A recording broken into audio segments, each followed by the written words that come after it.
আপনি আমি কি চাই যে আপনার স্ত্রী রাস্তা পথে যাচ্ছে আর কেউ তার কাছ থেকে একটা মোবাইল আছে বা টাকা আছে ছিনতাই করে নেবেন? এটি কি চান? আপনারই সন্তান, আমারই সন্তান বা এই সন্তানেরাই আজকে মাঠে নেমে গেছে ছিনতাই করার জন্য। এটা আবার কেমন? তার কি একবার মনে হয় না যে সে মৃত্যুবরণ করবে? তার কি একবার মনে হয় না যে তাকে অল্প সময় দিয়ে আল্লাহ তাআলা দুনিয়াতে পাঠাইছেন? আর কতদিন? দেখেন, আপনি যদি এই কথাগুলো স্মরণ করতে যান তাহলে আপনাকে বলবো, যেখানে মেডিকেল আছে মেডিকেল একটু আপনি যাবেন, সরকারি হাসপাতালগুলোর সাথে সাথে আরও যেগুলো বেসরকারি মেডিকেল আছে, হাসপাতাল আছে, আপনি যাবেন, শুধু একবার যাবেন কি হচ্ছে তাদের। আমার মনে হয় এই মেডিকেলগুলোতে মনে হয় মানুষ কিয়ামত শুরু হয়ে গেছে।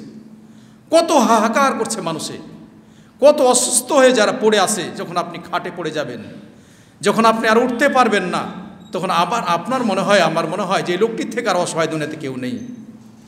আপনাকে মৃত্যুবরণ করতে হবে, আমাকে মৃত্যুবরণ করতে হবে, তো এত কেন দাঙ্গামা হাঙ্গামা, মানুষকে রাস্তা পথে ছিনতাই, মারামারি, হানাহানি, কাটাকাটি, কিছু হলে ঝগড়া শুরু রাস্তাতে, এই ধরো ধর মারো কাটো। এটা কিন্তু বাস্তবে এখন দেখা যাচ্ছে, এখন যেটা চলছে রিসেন্ট, এই কাজগুলোকে আমরা ত্যাগ করতে পারি না? আপনার নিজের ছেলে আছে, মেয়ে আছে, পরিবার আছে, আপনার আমার দায়িত্ব কন্ট্রোল করা, না হলে ইহকাল পরকাল সবই হারিয়ে যাবে। এই যে আমার আসল বিষয়ে আমি আসবো কয়েকটি কথা বলার পরে। দেখেন, ইতিহাস আপনাকে বলে, কোরআন হাদিস আপনাকে বলে, আমরা সবাই কে না চিনি না ফেরাউনকে। যদিও ফেরাউনকে দেখিনি, কিন্তু এই নামটি সবাই আমরা জানি। ফেরাউনকে আমরা সবাই চিনি, সে কে ছিল। এই ফেরাউনের রূপ চেহারাটা আপনাকে দেখাতে চাই। এই ফেরাউনি আচার ব্যবহার করে কেউ দুনিয়াতে টিকতে পারবে না। তাকে পরকালে বিপদে পড়তেই হবে, হয় দুনিয়াতে না পড়লে পরকালে তাকে ধরা পাকড়া খাবে সে। ফেরাউন চেয়েছিল মূসা আলাইহিস সালাম এবং তার সম্প্রদায়কে মেরে হত্যা করে তিনি একাই রাজত্ব কায়েম করবেন। পেরেছিল কি? পারেনি। কিন্তু আল্লাহ তাআলা তাকে ডুবিয়ে মেরেছে। যখন তিনি মৃত্যুবরণ করছেন এই অবস্থায়, মুমূর্ষ অবস্থায়, তিনি বলছেন, আমি ঈমান আনলাম মূসা আলাইহিস সালাম এবং তার বনী ইসরাঈলের যিনি প্রতিপালক তার প্রতি ঈমান আনছি। আল্লাহ বলছেন, আল্লান কদ আসাইতা ক্বাবলু ওয়া কুনতা মিনাল মুফসিদিন। এখন তোমার হুঁশ ফিরেছে, এখন জ্ঞান ফিরেছে, এখন ফেরার কোনো সময় নেই। আগে তুমি ফিতনাকারী ছিলে, ফাসাদকারী ছিলে, অন্যায় করেছো, অন্যায়ের সাথে জড়িত, নিজেকে আনা রব্বুকুমুল আলা, সে বলেছিল আমি সব থেকে প্রধান বা বড় প্রতিপালক। যিনি প্রতিপালক ভাবতে পারেন তিনিও বাঁচতে পারেন না। দ্বিতীয় ফেরাউন, এই দ্বিতীয় ফেরাউন আবু জাহেল, যাকে বলা হতো আবুল হাকাম, জ্ঞানীদের বাবা, কিন্তু পরে ওর কাজের কারণে তিনি জাহেলের বাবা হয়েছে। এই জাহিল অজ্ঞ, সে চেয়েছিল যে শেষ নবী মুহাম্মদ সাল্লাল্লাহু আলাইহি সাল্লামকে হত্যা করে তার যারা অনুসারী আছে এদেরকে হত্যা করতে পারলেই আমি রাজত্ব কায়েম করতে পারবো। তাকে হয়েছিল, আল্লাহ বলছেন, ওয়ামাকারু ওয়ামাকার আল্লাহ ওয়াল্লাহু খায়রুল মাকিরিন। আল্লাহ যে কৌশল করেন তিনি উত্তম কৌশলী। যুদ্ধের ডাক সে দিয়েছিল, যুদ্ধের ডাকে আল্লাহ রাসূল সাল্লাল্লাহু আলাইহি সাল্লাম বারবার আল্লাহকে বলছেন, আল্লাহ গো, এই বদর যুদ্ধে যদি মুসলমানদের জয়লাভ না হয় তাহলে আমার মনে হয় আর কেউ তোমার ইবাদতবন্দি করবে, এই কথা আমার মনে হয় না। আবু বকর তার সাথে ছিলেন। আবু বকর বললেন, হাসবুকা ইয়া রাসূলুল্লাহ, যথেষ্ট হয়েছে, আর বলতে হবে না, আল্লাহ আপনার কথা শুনেছেন। তাই আল্লাহ তাআলা আল্লাহ রাসূল সাল্লাল্লাহু আলাইহি সাল্লামকে এই বদর যুদ্ধে তিনি ফেরেশতাদের মাধ্যমে তাকে সাহায্য করে জয়লাভ করাইছেন। এই আবু জাহেল বদর প্রান্তে তিনি বিক্ষিপ্তভাবে, তার সাথে যারা আরও তার সহযোগী যারা ছিল তারা বিক্ষিপ্তভাবে তারা মৃত্যুবরণ করেছে।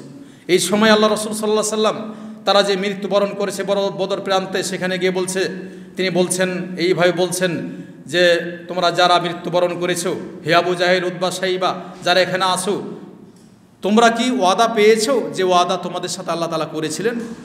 মানে তাকে ভৎসনাত করে, তাকে লাঞ্ছনা গঞ্জনা করে কথা বলছেন যে তোমাদের জন্য আফসোস, তোমরা কি পেয়েছো? সাহাবারা বলছেন, হে আল্লাহ রাসূল সাল্লাল্লাহু আলাইহি সাল্লাম, আপনি কি বলেন? তারা তো মৃত্যুবরণ করেছে।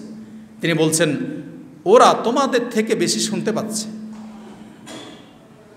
দেখেন, আবু জাহেল চেয়েছিল আল্লাহ রাসূল সাল্লাল্লাহু আলাইহি সাল্লামকে মেরে হত্যা করে রাজত্ব কায়েম করতে তিনি পারেন নাই। এই পথ যারাই ধরবে, সে যে হোক না কেন, এর ধ্বংস নিশ্চিত। সে ব্যক্তিগত হোক, পারিবারিক হোক, সে রাষ্ট্র হোক, যেই হোক না কেন, এই নীতি ত্যাগ করতেই হবে। তৃতীয় নীতি এখন আসছে আমাদের মাঝে, যেটা আপনি আমি ধ্বংসের পথে চলছি, আপনার আমার সন্তান ধ্বংসের পথে চলছে। কেন এগুলো হবে? রাস্তা পথে কেন আপনার সুস্থ আছেন, আপনি বডি ভালো সুস্থ আছেন, কেন এই মা বোন, অসহায় মা বোন রাস্তা পথে বের হয়েছে, তার মোবাইল কাটছেন, তার এমনকি মা বোনদের গলা, তারা এই এই এই পোলাপান এত বদমাইশ। আরে কি বলবেন, আপনারই আরবার কাউরে তো ছেলে তো এরা, আল্লাহ হিদায়াত দান করুক। এরা এই মা বোনদের গলা পর্যন্ত তার হাত দেয়, তাদের লজ্জা স্থানে হাত দেয়, কি আছে আর কি পাবে? ওকে একবার ভয় করে না? ও কাফনের কাপড় পরবে, ওকে একবার ভয় করে না? এই মাটির নিচে যাবে, তার কি ভয় নেই? আল্লাহ রসুল সাল্লাল্লাহু আলাইহি সাল্লাম সাহাবাদেরকে নিয়ে কথা বলছেন, তিনি বলছেন, ও সাহাবারা তোমরা শোনো, এই যে যারা এখন বেঁচে আছো, 100 বছরের পরে আর কেউ বেঁচে থাকবে না, তো কোথায় যাবে বলেন তো? আপনারা কি মনে করেন যে আর কিছুদিন পর, অনেকের আমাদের অনেক বয়স হয়েছে, তাই 100 বছরই বলি, আল্লাহ রসুল সাল্লাল্লাহু আলাইহি ওয়াসাল্লাম বলেছেন, কেউ যারা আমরা মসজিদে আসছি 100 বছর পর কেউ বেঁচে থাকবো, তাহলে কোথায় যাবেন বলেন তো? আপনার বাবা মারা গেছে, মা মারা গেছে, অনেক কেউ মারা গেছে, আপনার সন্তান মারা গেছে, ওরা কোথায়? কেউ কি আজ পর্যন্ত কবরের খবর দিতে পেরেছে? কবর খবর দিতে পেরেছে আজ পর্যন্ত? কেউ দিতে পারেনি, দেওয়ার ক্ষমতাও নেই। নাস্তিক ভাইরা অনেকেই অনেক কথাই দাবি করে, কিন্তু লাস্টে গিয়ে তাকে বিশ্বাস করতে হয় যে স্রষ্টা মাবুদ সেই আল্লাহ, তার দিকেই রুজু করতে হবে, ফিরে যেতে হবে।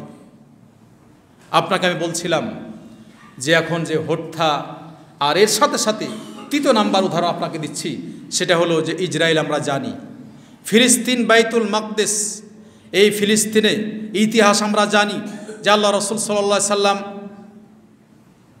16-17 মাস এই দিকে মুখ করে তিনি সালাত পড়েছেন।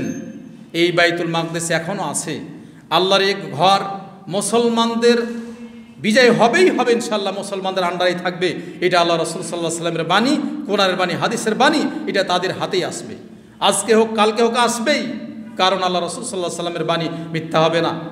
আমরা জানি এই ঘর দুনিয়াতে 3টি স্থানে আপনি ইবাদতের উদ্দেশ্যে সফর করে যেতে পারেন, তার ভিতরে বাইতুল মাকদেস একটি। বাইতুল মাকদেস এই ফিলিস্তিনের কাবা ঘর না, আপনার এই মসজিদকে আপনি সফরে যেতে পারেন এবং ওখানে সালাত পড়ার উদ্দেশ্যে আপনি যেতে পারেন। 2 নাম্বারে যে প্রথম নাম্বার ওইগুলো, তারপর নামগুলো একটু উল্টাপাল্টা হলো। মসজিদে যেটা আমরা জানি বাইতুল্লাহ আল্লাহর ঘর, যেখানে আমরা হজ করতে যাচ্ছি। আর 2 নাম্বারে মসজিদে আপনার মসজিদে নববী, 3 নাম্বারে মসজিদে আকসা। তো এই যে মসজিদে আকসা নিয়ে যারা ছিনিমিনি খাচ্ছে, এরা আর একটা ফেরাউনের দল, আবু জাহেলের দল। মুসলমানকে যেভাবে মারছে, ইসরায়েল যেভাবে মারছে, এই মারাটা অতি শীঘ্রই বন্ধ হবে এবং তারাই ফেরাউনের মতো, আবু জাহেলের মতো ধ্বংস হবেই হবে। এটা হলো ইসলাম শরীয়তে বা রাসূল সাল্লাল্লাহু আলাইহি সাল্লামের ঘোষণা। বিধায় আমরা অপেক্ষা করছি। এজন্য মুসলমান, আমরা যদি মুসলমানিত্ব দাবি করে, আবার যে কথাগুলো বলছিলাম, রাস্তা পথে আপনি আমি বেরিয়ে আপনার যেগুলা মারামারি, কাটাকাটি, হানাহানি, এগুলো যদি আমরা করি, তাহলে কিন্তু আসলে আমাদের যে আমরা মুসলিম, সম্মান আছে, ইজ্জত আছে, এটা কিন্তু লুণ্ঠন হবে। আশরাফুল মাখলুকাত, আমরা জানি মানুষের ভিতরে সর্বশ্রেষ্ঠ আমরা মানুষ। আল্লাহ বলছেন, লাকাদ খালাকনাল ইনসানা ফি আহসানি তাকবীম, যে আমি মানুষকে সর্বোৎকৃষ্ট করে সৃষ্টি করেছি। যখন উৎকৃষ্ট মানুষ উৎকৃষ্ট কাজ করবে না, তখন কোথায় যাবে? নিকৃষ্ট হয়ে যাব আমরা। এই জন্য আল্লাহর কাছে দোয়া করে, আল্লাহ আমাদেরকে সম্মান দিয়েছো, এই সম্মানের সহিত যাতে আমরা দুনিয়া ছেড়ে যেতে পারি। এটাই কিন্তু আপনার আসল পথ। দুনিয়াতে যা কিছু করছে এগুলা কিন্তু নকলি, ক্ষণস্থায়ী। স্থায়ী ঘর বাড়ি আপনার মৃত্যুর পরে দেয় স্থায়ী স্থান। এই জন্য আপনি আমি প্রস্তুত গ্রহণ করা আপনার আমার সবার জন্য অতীব জরুরি একটি বিষয়।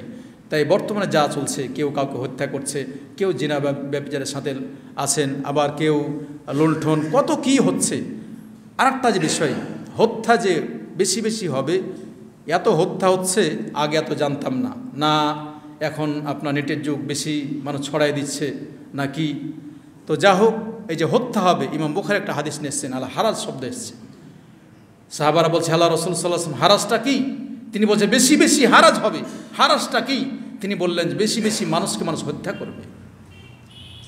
কিয়ামতের আলামতগুলো অনেকগুলো প্রকাশ পেয়েছে, বড় আলামতগুলা বাকি আছে, অতি নিকটে এগুলো।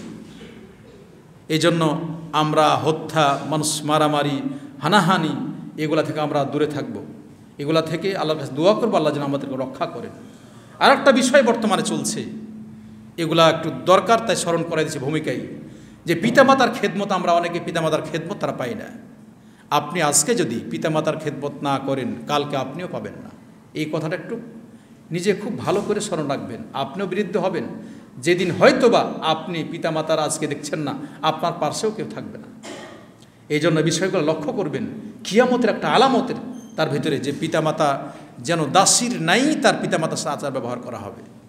এই জন্য আমরা একটু সাবধান হয়ে যাই, আর আমরা আল্লাহকে স্মরণ করি, অন্যায় কাজগুলো ত্যাগ করি, যতটুকু পারবেন ভালো কাজ করার চেষ্টা করেন।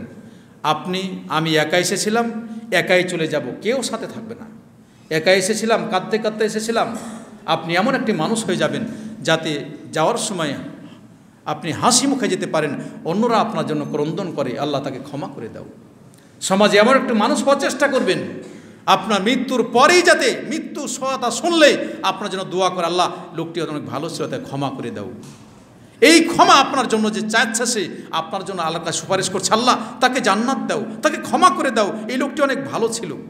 মানুষকে বলে বলে দোয়া করা যায় না, এই ভাই তুমি বলো যে ভালো ছিল, এটা কোনোদিন হয়? আপনার ভাইয়ের কথা শুনলেন, তিনি মৃত্যুবরণ করেছেন, আর আপনি বলছেন আল্লাহ তাকে ক্ষমা করে দাও। এই এলাকাতে আলহামদুলিল্লাহ এই মসজিদ মুসআব বিন উমাইর ছোটদের বড় ভাই মাহবুব ভাই তার তত্ত্বাবধানে এবং যে মসজিদটা হয়েছে, এটা নাম করার না। অনেকের টাকা আছে, অনেকের পয়সা আছে, কিন্তু সবাই পারে না। এই জন্য আপনাদের সবার জন্য দোয়া করি, খাস করে ভাইটির জন্য দোয়া করি, আল্লাহ যেন ওনাকে, তার আহাল পরিবার, এর সাথে আপনাদের সবাইকে আল্লাহ যেন বিপদ আপদে রক্ষা করেন। এই মসজিদটিকে আল্লাহ তাআলা যেন কোরআন শোনার মারকাজ হিসেবে কবুল করেন। আপনারা এই মসজিদ হওয়ার কারণে অনেক আলেম ওলামার মুখ দেখছেন, কোরআন শোনার কথা শুনতে পাচ্ছেন। আলহামদুলিল্লাহ, আপনাকে আমি বলছি যে আপনি একটু যাচাই বাছাই করুন। আমরা যা বলছি কথাগুলো আপনি যাচাই বাছাই করুন। এখন বাংলাতে সব বই হয়ে গেছে, বুখারী, মুসলিম, তিরমিজি, আবু দাউদ সব পাবেন আপনি। আপনাকে আর এই আলেম ওলামার কাছে যেতে হবে না। আপনি জিজ্ঞেস করার সাথে সাথে আপনি দেখেন বইয়ে সবগুলা অধ্যায় সব কিছু লেখা আছে। বিধায় যাচাই বাছাই আপনি করুন। এখন যাচাই বাছাই দুনিয়া, অন্ধকার পথ নেই। আলহামদুলিল্লাহ, সব গ্রন্থে বলা যে বাংলায় হয়ে গেছে। আপনি তো পড়তে জানেন, আপনার বিবেক আছে, বুদ্ধি আছে, কোনটা সঠিক। আপনি আসুন, একটি মসজিদ করা হয়েছে, আপনারা আসবেন, একজন আসে, সাথে আরেকজনকে নিয়ে আসবেন। আজ চলো তো, একদিন চলো, তারা কি বলে শুনি তো, নিয়ে আসেন, শুনুক তারা কি বলতে চাই, আমরা কি বলতে চাচ্ছি। যা হোক, আমি বলছি